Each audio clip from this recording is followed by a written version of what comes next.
بسم الله الرحمن الرحيم قل هو الله أحد الله الصمد لم يلد ولم يولد ولم يكن له كفوا أحد. السلام عليكم ورحمة الله وبركاته.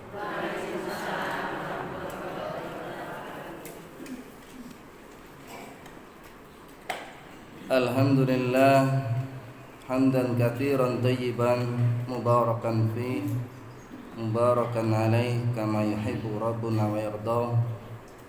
Asyhadu an la ilaha illallah wahdahu la syarikalah wa asyhadu anna Muhammadan abduhu wa rasuluh sallallahu alaihi wasallam. Amma ba'd. Wa inna asdaqal hadits kitabullah wa khairal hadi Muhammadin sallallahu alaihi wasallam wa syarrul umuri muhdatsatuha wa kullu muhdatsatin bid'atun wa kullu bid'atin dhalalah wa kullu dhalalatin finnar. Ibu pengajian Jumat siang rahimakumullah. Alhamdulillah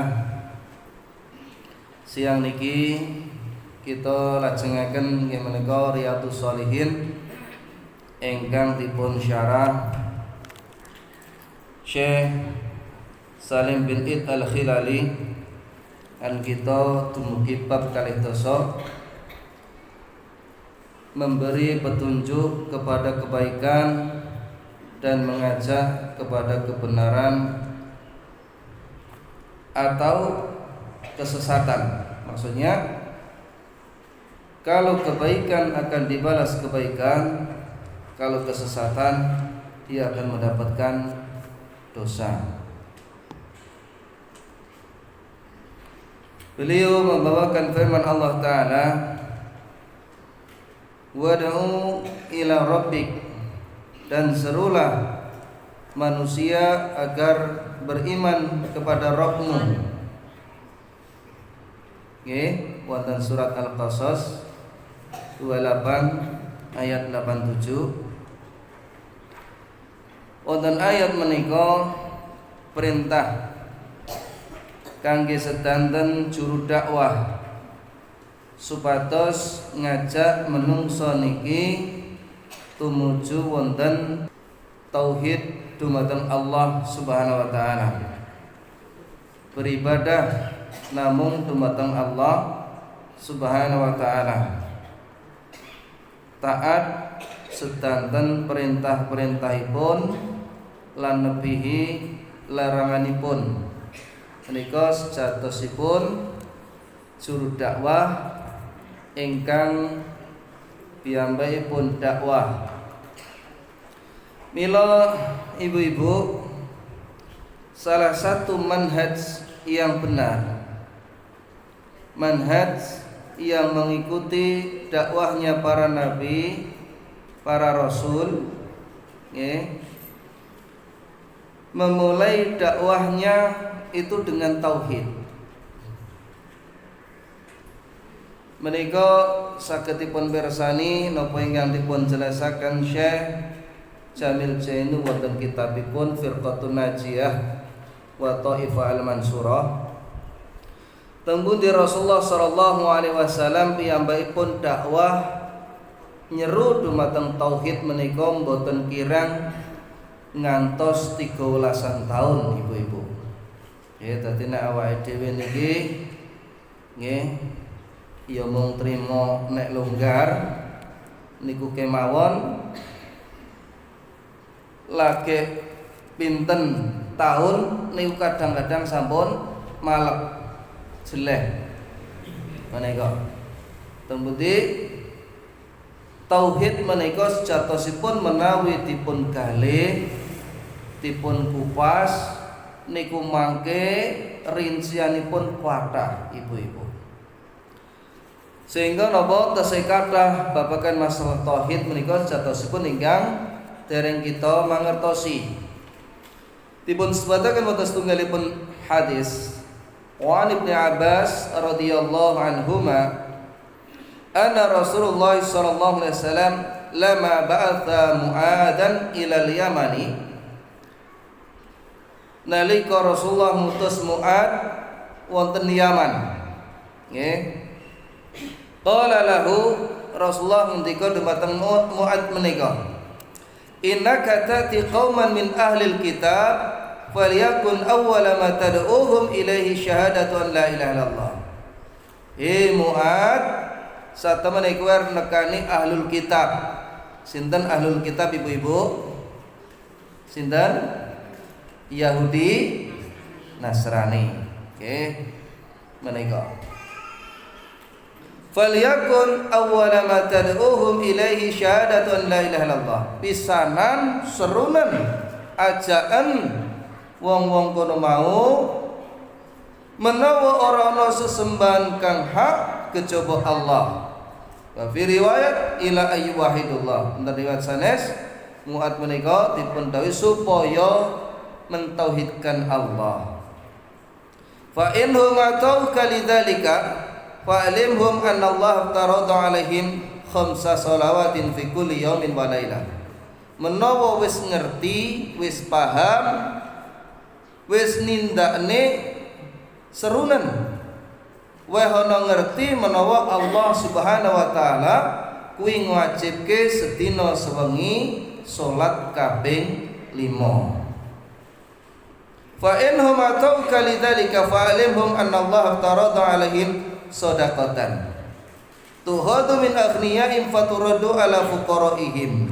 Menawa wis ngerti, wis ditindakne, diamalke, kandakna menawa Allah Subhanahu wa taala ngwajibke sedekah sing dijukuk saka wong sugih diwenehke wong sing fakir utawa miskin. Fa in hum atauka lidzalika, menawa wis taat kaya mengkono mau, fa iyyaka wa karaima amwalihim, supaya sira kono mau ati-ati karo bondone wong sing dimulyakne, tegese dimenema. Nggih. Niki kok nekat dijikuk menika ati-ati kalih doane tiyang kala wau. Sebab napa? Wattaqi da'watal madlumi fa innahu laisa bainaha wa bainallahi hijab. Ati-ati karo doane wong sing dzalimi, sebab antaraning dhewe karo Allah kuwi ora ana batese. Menika hadis riwayat Bukhari lan Muslim. Saking mriki ibu-ibu niki pinangka dakwah para nabi, para rasul. Dados dakwahipun wiwiti saking masalah tauhid. Nggih, jenengan saged waos wonten surat Al-A'raf. Saged malih diwaos wonten surat Hud.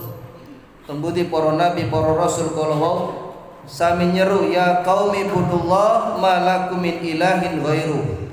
Kaumku, sembahan Allah, ora ana sesembahan kanggo sira saliyane Allah. Niki sami nyeru sepindahan anggenipun dakwah niku kados ngaten.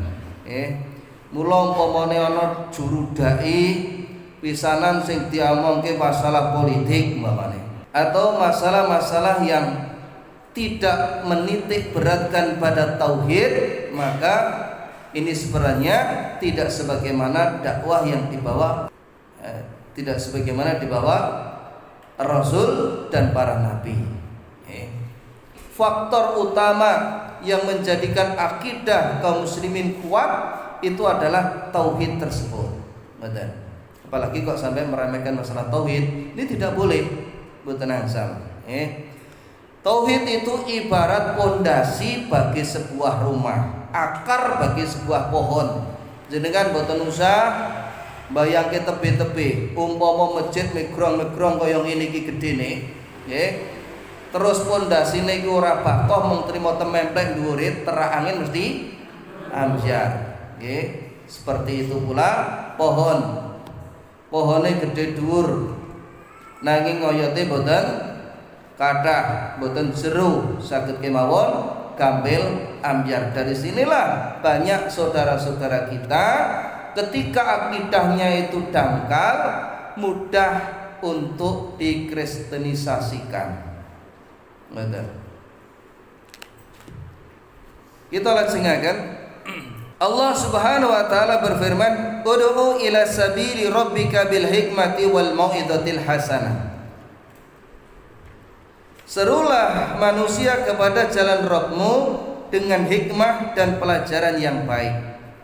Ini wonten surat An-Nahl 16 ayat 125. Allah Subhanahu wa taala memerintahkan Nabi Muhammad SAW menyeru umat manusia kepada manhaj dan agamanya dengan apa-apa yang termaktub dalam Al-Quran serta apa-apa yang diwahyukan dalam bentuk sunnah. Beliau pun diperintahkan agar menyampaikan berbagai larangannya, tidak lain supaya mereka terhindar dari siksaan dan dengan tutur kata yang baik. Allah Subhanahu wa taala nyebataken wonten ayat sanes wajadilhum billati hiya ahsan, lan debaten kanthi cara kang becik. Seperti itu. Jadi menyeru umat manusia kepada manhaj dan agama Allah ini memang perintah Allah dan juga perintah Rasulullah sallallahu alaihi wasallam. Sehingga menapa? Sehingga niki bagian saking kebiasaan orang-orang yang beriman. Dalam dialog, diskusi dan saling mengingatkan, tolong menolong dalam kebaikan, ini sesuai dengan firman Allah taala, "Wa ta'awanu 'alal birri wat taqwa." Dan tolong menolonglah kamu dalam mengerjakan kebajikan dan ketakwaan. Kadang-kadang karena minimnya ilmu itu seseorang tidak mengetahui mana yang baik, mana yang buruk. Karepe tolong menolong dalam kebaikan, tetapi tidak punya ilmu, itu dia tidak paham. Contoh, sosone ra duwe contoh iki apa to wijane karepe. Umpama tiang kala wau disambati tanggane, yu arep njileh sepedamu motor, lar digo nanti arep digo nyuwukne putuku, disuwukke nang endi to? Ono kae lho wong tuwa. Wong tuwa dalam artian dukun. Yo sekarang mono gawanan. Maka seandainya dia tahu, dia harus mengingatkan, nggih. Loh, ora kena no ngaji seprono seperin kok cek nekani wong tua. Harusnya seperti itu kalau dia tahu. Tapi gandeng orang ngerti ya wis gawanan kono. Nek perlu lah dite jen duwe ora sama sisa. Maka seperti ini kadang-kadang terjadi. Maka ini tidak boleh. Wala ta'awuna 'alal ismi wal udwan. Ta'awuna 'alal birri wat taqwa wala ta'awuna 'alal ismi wal udwan. Tolong menolonglah dalam kebaikan dan ketakwaan. Ojo tolong menolong dalam keburukan dan dosa. Loh, ini kalau nanti dikupas ibu-ibu ini sangat banyak sekali dan setiap profesi mungkin ada tantangannya. Contoh tukang gawe kue, tukang gawe kue. Lajeng kue-kue tersebut mau dipesan untuk sebuah acara ritual keagamaan. Iki lak jane lak ya duwe to niki. Modale mung trimo 300.000, nyanyi sedina tadi 1,5 juta. Lah gampangke kok ya salah. Ya kira-kira. Nek tenan lak ya burun to. Lah nggih. Ketika dalam keadaan seperti itu dia diuji. Lho piye to iki hukume? Tak gaweke. Sebagian orang malah delik-delikan penting ra ngerti kanca-kancane dhewe. Utahe tak diwehke untuk duit wis bar. Maka ndak boleh seperti ini. Tidak diperbolehkan. Begitu pula contoh malih. Umpamane penjahit.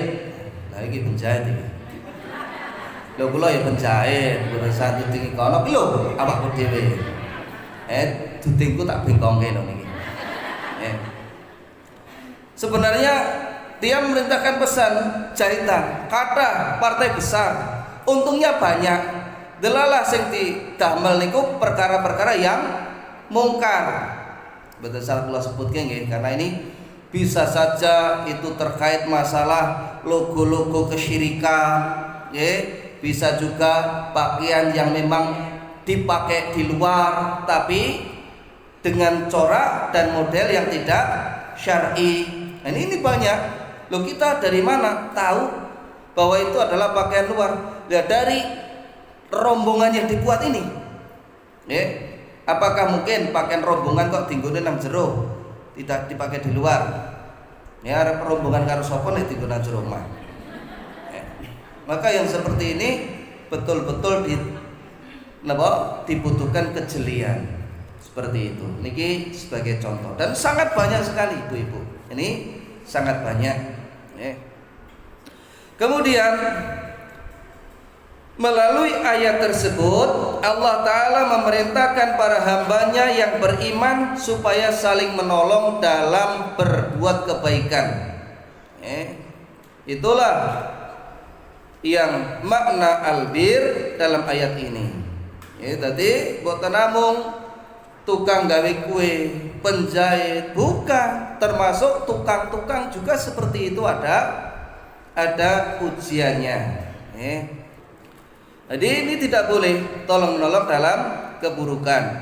Maka yang diperbolehkan adalah albir dalam ayat ini, serta sama-sama berupaya menjauhi sebagaimana kita saksikan kemungkaran-kemungkaran.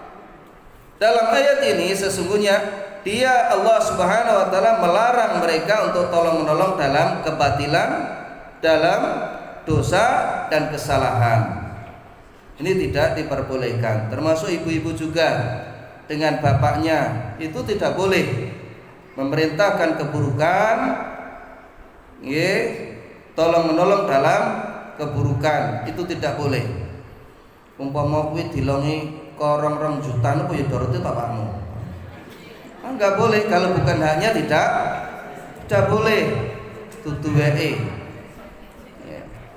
Tidak boleh. Allah Subhanahu wa taala berfirman, "Wal takum minkum ummatun yad'una ilal khair." Dan hendaknya di antara kamu ada segolongan orang yang menyeru kepada kebaikan. Ini bisa dilihat di dalam surat Al-Imran, surah yang ketiga ayat 104. Berikut, dan hendaklah di antara kamu ada segolongan orang yang menyeru kepada kebajikan, mencegah kemungkaran. Mereka itulah orang-orang yang beruntung. Jadi mencegah kemungkaran ini akan menghentikan kemungkaran-kemungkaran tersebut. Tapi kalau ada orang yang mereka membiarkannya, ini nanti akan membesar, ngeremboko. Ini jelas akan menyulitkan orang-orang beriman. Dan ini salah satu sifat orang-orang beriman. Sebagaimana disebutkan di dalam surat At-Taubah, surat yang ke-9 ayat 71. Tidak saya baca semuanya, saya ambil poinnya. Wal mu'minuna wal mu'minatu ba'duhum awliya'u ba'd. Wong mukmin lanang uga wong mukmin wadon mukminat awliya'u ba'd, ba'duhum awliya'u ba'd. Dheweke bakal tetulung siji lan sijine. Ya'muruna bil ma'ruf wa yanhauna 'anil munkar. Aja-aja ana kebejikan lan nyegah saka kemungkaran. Ini sifat orang-orang beriman. Dan ini akan kita saksikan setiap hari, mungkin di jalan, mungkin di warung, mungkin di pasar, mungkin di rumah kita sing jenengi kemungkaran itu. Lah itu kita hendaknya mencegah kemungkaran, mengajak kepada yang baik, mencegah yang mungkar. Nggih. Umpamane bapak ki lagi galau. Nggih. Galau iku nyambung apa ora? Galau niku nek bahasa gampile napa, Bu? Agak bingung, susah, gandeng arep nutupi susah bingung ki yo nyetel kulaningan rada banter, Pak. Jenengan pripun, Bu? Pak, ngono kuwi ora ngeyem-ngeyem malah ngedohke saka Allah Subhanahu wa taala. Mbok yo disetel ngaji. Ketahipun jenengan kados ngaten menika. Wonten apa mboten, Bu? Adek mengwong 10 sing muni. Di suarane derane. Wantun, nggih. Turine kita memiliki sifat-sifat orang beriman, gitu. Ya'muruna bil ma'ruf wa yanhauna 'anil munkar. Niku, yang mengajak kepada yang ma'ruf, mencegah yang munkar. Ngoten. Kemudian juga ndelok bapak ki nyekel HP nglitu ae kek nang pojokan omah umpamane. Ki jane ki ngopo to pakmu ki? Nggih. Sing dicekel HP-ne tok-toke nyekel sapu nyapu nang andike. Dinceng lho kok ndelok kok ngerti. Bapak kuwi piye to kuwi wong ngono tontonan ra memper kok didelok kok ngono kuwi ya dosa. Wonten apa mboten, Bu? Tidak diperbolehkan seperti itu, nggih. Bapak-bapak tidak boleh seperti itu. Harus dicegah. Alah kok cuci mata kan lho ora oleh kang kuwi. Tidak boleh. Bu tenang, Sam.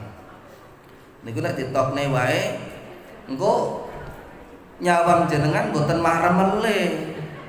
Mulane kudu dicegah. Kados ngaten. Dan itu sangat banyak kemungkaran-kemungkaran yang terjadi. Adapun sifat orang-orang munafik, al-munafiquna wal munafiqat ba'duhum min ba'd. Orang-orang munafik itu sebagian dengan sebagian yang lain, laki-laki maupun perempuannya, ya'muruna bil munkar wa yanhauna 'anil ma'ruf. Senantiasa mengajak kemungkaran dan mencegah dari yang ma'ruf. Ngoten. Ini orang-orang munafik. Jadi yang dibutuhkan adalah mengajak yang baik, mencegah yang mungkar. Kalau orang itu mengajak yang mungkar, mencegah yang ma'ruf, berarti orang sifat di antara sifat orang-orang munafik. Boten angsal. Oleh karena itu sering kita sampaikan di dalam amal ma'ruf nahi mungkar itu harus ada 3 hal. Pinten, Bu? 3, Yang pertama adalah lemah lembut. Kaya ngapa to sing disakseni, sing disaksikan ndeleng bapake itu kok melakukan sesuatu yang tidak benar atau anaknya, maka hendaknya dicegah sebisa mungkin dengan lemah lembut. Ataupun orang lain itu dengan lemah lembut. Loh, kenapa harus dengan lemah lembut? Dijelaskan bahwa kebenaran kebaikan itu berat dijalankan. Sudah berat ini dengan cara yang frontal, kasar, keras, kaku, menjadikan mereka itu tidak bisa menerima, malah justru menjauh. Ngoten. Karpe amal ma'ruf ujung-ujungnya napa? Watu geden-gedenan. Inilah melakukan apa? Kemungkaran satu berbeda kepada kemungkaran yang lain. Yang ini kita hindari. Ngoten. Maka dengan lemah lembut. Ibu-ibu sampun apa dereng ngeten niku? Nggih. Ngerti-ngerti enek kancane ayo gendang mangkat ngono wis prempeng. Sopo iki? Tulisane sapa? Ayo ngaku ora kowe, tak banting HP-mu apa piye? Kamangka ngajak mangkat pit-pitan kancane. Niku to. Ini kenapa ini? Dia sudah emosi terlebih dahulu. Maka itu tidak boleh. Harus lemah lembut. Oh iya nek sing ngene iki ora. tenan to andane kok. Wong ki nek arep ibarate ora bener niku carane ora kurang ibu-ibu, nggih. Carane ora kurang. Nek dasare orang laki-laki itu tidak benar, itu berbagai cara itu ditempuh. Nggih. Oh, jenenge umpamane ni wae diganti ji. Bisa itu. Makanya tergantung bagaimana kita betul-betul pendekatan menjadikan rumah tangga kita itu baik dan menyenangkan. Seperti itu ya. Kemudian yang kedua, hendaknya dengan ilmu amal ma'ruf tersebut. Ya. Dengan ilmu, nek bener ya bener tenan, nek ora bener atau keliru betul-betul keliru. Ya. Ora serampangan. Wes pokoknya aku gak seneng ngono kuwi, ora manut dalil. Ini tidak boleh. Ya, kok ora seneng mergo manuti ati, ini tidak boleh. Kemudian yang ketiga, hendaknya sabar. Dalam amal ma'ruf nahi mungkar niku ampun nganggep wong niku kabeh seneng dieleke dalam kebaikan, belum tentu. Kita jajak kebaikan itu belum tentu orang senang. Bahkan banyak yang tidak suka, bahkan banyak yang memusuhi. Itu tantangan dan sebagai ladang-ladang pahala kita.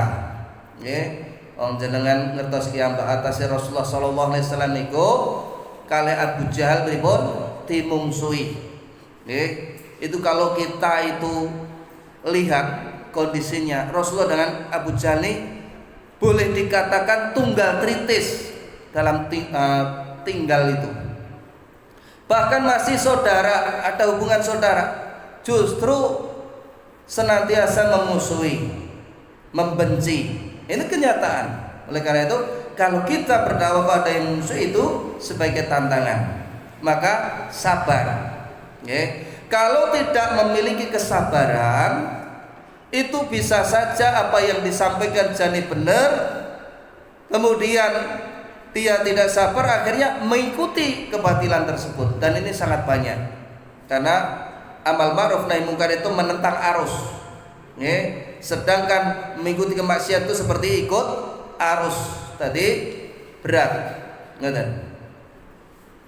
Di sini Allah Subhanahu wa taala menegaskan bahwa hendaklah ada satu golongan mukmin yang berjuang menegakkan amal ma'ruf nahi mungkar. Merekalah orang-orang yang beruntung dari kalangan para ulama. Apakah cuma orang-orang berilmu? Boten, sinten kemawon dia bisa amal ma'ruf nahi mungkar. Seorang istri kepada suaminya, kepada anaknya, kepada tonggo teparone, dia bisa. Begitu pula seorang pejabat kepada bawahannya, ini semuanya bisa untuk melakukan amal ma'ruf nahi mungkar. Meskipun pada dasarnya hal ini bukan hanya ulama, adalah kewajiban bagi setiap individu muslim maupun muslimah. Kemampuan dan keluasaannya dirinya sebatas yang dia mampu. Kenapa itu diperintahkan? Karena kemungkaran ini setiap saat akan menghiasi kebaikan. Syaitan itu tidak akan senang dengan kebaikan-kebaikan. Setiap ada kebaikan-kebaikan, syaitan itu berusaha untuk mengiringi dengan keburukan. Maka di saat itulah kita cegah, kita hentikan, sampai akhirnya kemaksiatan itu melemah. Makanya Rasulullah Sallallahu Alaihi Wasallam dan hadis riwayat Imam Muslim itu menyebutkan, man ro'a minkum mungkaran falyughayyirhu biyadihi. Sopo sing delok kemungkaran supaya dirubah karo tangane. Merubah dengan tangan bila dia itu menjabat satu jabatan di satu tempat. Apakah kepala sekolah, apakah kepala desa, ataukah RT, ataukah RW, ataukah camat, dia mampu, ataukah bupati. Seperti ini. Merubah dengan tangannya atau dengan kekuasaannya. Tapi kita saksikan apa? Banyak kemungkaran-kemungkaran, kesyirikan-kesyirikan ini merajalela. Ternyata bukan dicegah, malah banyak sing diuri-uri. Juga tempat-tempat di mana orang itu semedi, mencari wangsit dan lain sebagainya di tempat-tempat yang dianggap keramat. Ini sangat banyak sekali. Harusnya seperti ini adalah para petugas ataupun pejabat. Fa ilam yastati, jika dia tidak mampu dengan tangannya, fa bilisani, dengan lisannya. Anak kita jangan jenuh kita memberikan nasihat. Jenenge bocah niku walaupun dinasihati 3, 4 kali, 10 kali itu kadang-kadang masih saja. Maka itu semuanya harus terus continue di dalam membimbing sampai pertumbuhan anak menginjak dari kecil menjadi besar. Ini terus membutuhkan untuk amal ma'ruf nahi munkar sebagai orang tua. Ini kewajiban orang tua. Orang kok pisan pidut sentak anake lorwati terus piyambakipun mendel wis warepun tak buarlah kesisan, tidak boleh. Ini tidak boleh. Dia harus terus sabar. Dia suka atau tidak suka, ini harus kita luruskan terus. Jangan sampai dibiarkan saja. Kalau dibiarkan, bukan lagi anak yang dikuasai orang tua, tapi orang tua akan dikuasai oleh anak. Gitu. Enten loh. Anak ini minta sepeda motor yang besar. Gandeng Pak iki rantang ngiyak-ngiyake, Pak niku ditangani. Seperti itu. Ini kenapa? Karena dibiarkan. Dari kecil itu sudah api dipadamkan. Fa ilam yastati, yang ketiga tingkatannya ya. Jadi pertama dengan tangannya atau kekuasaannya, keduanya dengan lisan dikandani, yang ketiga dengan hati. Fa ilam yastati fa biqalbi. Apabila dia tidak mampu, hendaknya dengan hatinya. Wa dzalika alful iman, itulah selemah-lemah iman. Ini bisa dipraktikkan. Bapak umpamanya melakukan sesuatu yang diharamkan, maka ibu memberikan nasihat, berkali-kali memberikan nasihat.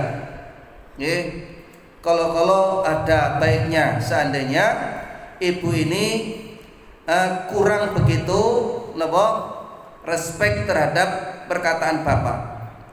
Kalau dibahasakan kita ya roto aco sedih lah. Sampai bapak ini tanya, ora jane salahku ki apa to, kowe iki kok pecoca wae bapakne. Maka saat itulah dia bisa menjelaskan, aku ki jane iki seneng karo kowe, gemati karo kowe, aku ki pengen urip donya nganti tekan akhirat. Ning nek kowe iki nglakoni sing haram ae kok ngono kuwi aku gak seneng, gak lega, gak lilo. Nah, seperti itulah saatnya ngoten nggih. Maka hendaknya dalam amal ma'ruf nahi munkar itu juga diperhatikan likulli maqal. Ini penting. Setiap ucapan itu ada tempatnya. Ini penting Ibu-ibu. Karena kadang-kadang orang itu modal benar tapi tidak tepat sehingga menimbulkan kemungkaran yang lain. Ini dihindari. Jaluk yang jaluk wonten wayahe. Didasari kemampuan suaminya. Ini penting Ibu-ibu. Karena banyak wanita-wanita di mana itu meminta kepada suami itu tidak pernah mengukur kemampuan. Aku ki jane pengen enmek kok ora tau tukokne. Kamu kan apa? Keseharian suaminya itu hanya pas-pasan untuk makan. Hanya ada dua ibu-ibu nggih dari ucapan seperti ini. Pertama nggih, kalau tidak menjadikan berat pikiran suaminya, ngregeti hatine, ini yang pertama, sama sekali tidak menguntungkan. Yang kedua, akhirnya apa? Ucapannya itu sia-sia. Loh banyak loh niki nggih. Jadi para ibu-ibu itu kadang-kadang meminta sesuatu di luar kemampuan suaminya atau belum saatnya. Ini cuma sia-sia saja. Kalau tidak malah jadi beban suami. Kita lajengaken ya. Wa an Abi Mas'ud Uqbah ibnu Amr al-Ansari al-Badri rahimahullah qala Qala Rasulullah sallallahu alaihi wasallam, "Man dalla ala khairin falahu mithlu ajri fa'ilihi." Barang siapa menunjukkan kepada kebaikan, maka baginya seperti pahala yang diterima pelakunya. Ini hadis riwayat Muslim. Ibu-ibu juga seperti itu, lebih agresif dalam kebaikan. Jadi agresif itu ada beberapa tempat gitu. Sepindah, agresif dengan Kang Masih itu boleh. Itu boleh. Artinya ojo pasif banget.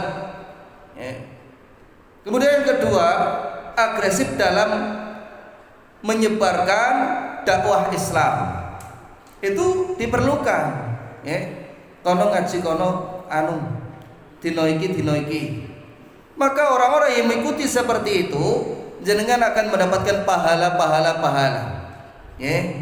Sewanci-wanci jenengan kalau mau nembe mboten tindak, sing dijak niki tindak, jenengan tetap dapat pahalanya, mengalir. Apalagi kalau yang belajar itu tadinya nggak sholat, kemudian sholat, kemudian rajin membaca Al-Quran, kemudian rajin sholat malam, jenengan mendapatkan semua pahala ini tanpa mengurangi sedikit pun. Kados nanti ada hadis berikut ini. Kemudian wa an Abi Hurairah radhiyallahu anhu anna Rasulullah sallallahu alaihi wasallam qala, "Man da'a ila huda kana lahu minal ajri mithlu ujuri man tabi'ahu la yanqusu dzalika min ujurihim syai'a." Sapa wonge ngajak ana pituduh kanggo dheweke kaya dene ganjaran sing diolehi sing nindakne utawa sing meloki tanpa ngurangi sithik wae ganjarane wong sing nindakne kono mau.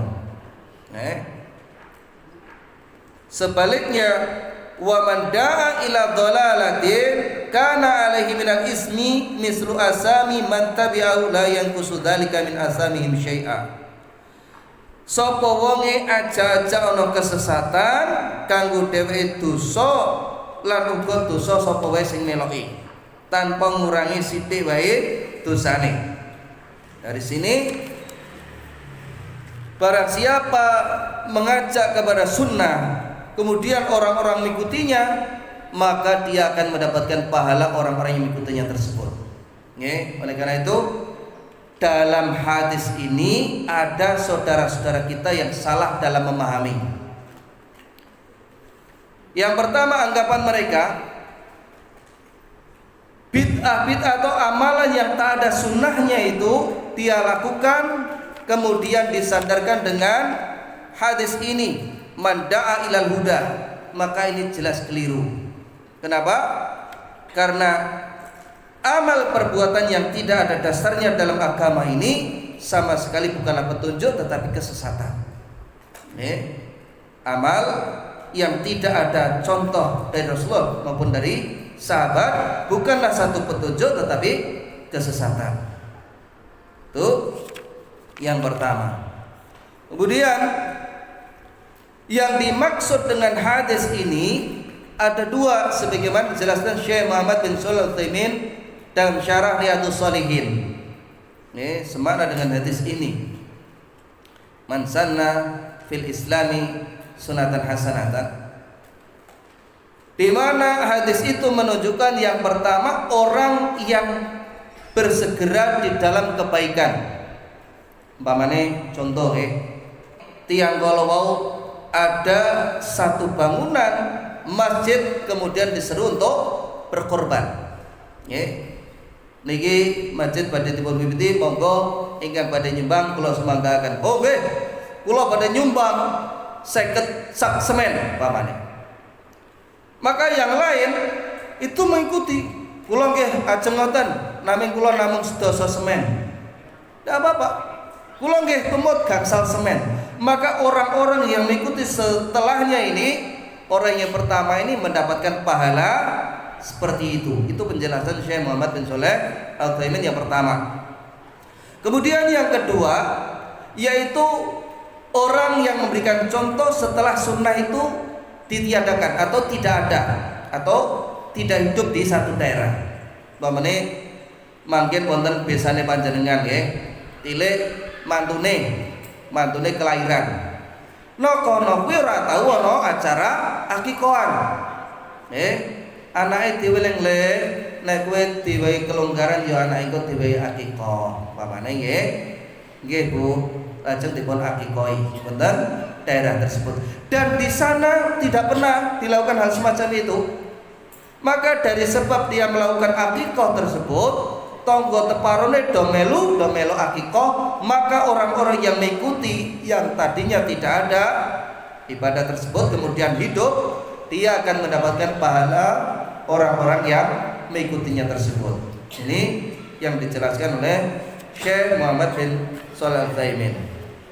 Kandungan dalam hadis ini, yang pertama, orang yang menjadi penyebab dilakukannya suatu perbuatan dan orang yang melakukan perbuatan tersebut diberi nilai yang sama baik dalam hal siksaan maupun pahala. Jadi kalau mencontohi kebaikan, dia akan mendapatkan kebaikan. Nek sae diganjar sae, nek awon diganjar awon. Makanya dari sini figur seseorang atau teladan seseorang itu dibutuhkan. Maka hati-hati kalau diikuti yang lain, dia bisa ikut mendapatkan dosa jariah. Kemudian seorang muslim harus benar-benar memperhatikan akhir dari segala sesuatu yang dijalaninya dan nilai-nilai amalnya, sehingga dia akan selalu berusaha berbuat kebaikan agar menjadi teladan yang baik. Kemudian yang ketiga, hendaknya setiap muslim menghindari seruan palsu dan teman yang buruk. Ini sering kula aturaken wonten ngarsa panjenengan sami. Teman yang buruk itu hati-hati, senengane cerita ngalor ngidul, boros, royal, maka hendaknya kita hindari. Itu kenapa? Karena hati kita kalau tidak bisa beli, tidak bisa ikuti, yang ada hanyalah sakit. Aku kok ya ora ngono to ya, nasibku kok sial teman, kan seperti itu. Maka hendaknya dihindari. Sebab dia ikut bertanggung jawab atas amal-amalnya. Kemudian yang terakhir, orang yang mendorong dikerjakannya suatu kebaikan amal soleh akan memperoleh pahala yang berlipat ganda. Begitupun sebaliknya, pendorong dikerjakannya suatu keburukan pasti akan mendapatkan siksaan yang berlipat ganda. Saking mriki Bapak Ibu-ibu seseorang bisa mendapatkan amal-amal jariah dengan memberikan contoh-contoh yang baik, juga dapat mendapatkan dosa jariah ketika dia memberikan contoh yang tidak baik. Ngoten. Nggih, ibu-ibu, wektalipun kula kinten sampun telas, nilai yang bisa saya sampaikan mudah-mudahan bisa bermanfaat bagi saya sendiri. Selebihnya teman-teman panjenengan sami menawi wonten pertanyaan, kula sumanggaken monggo.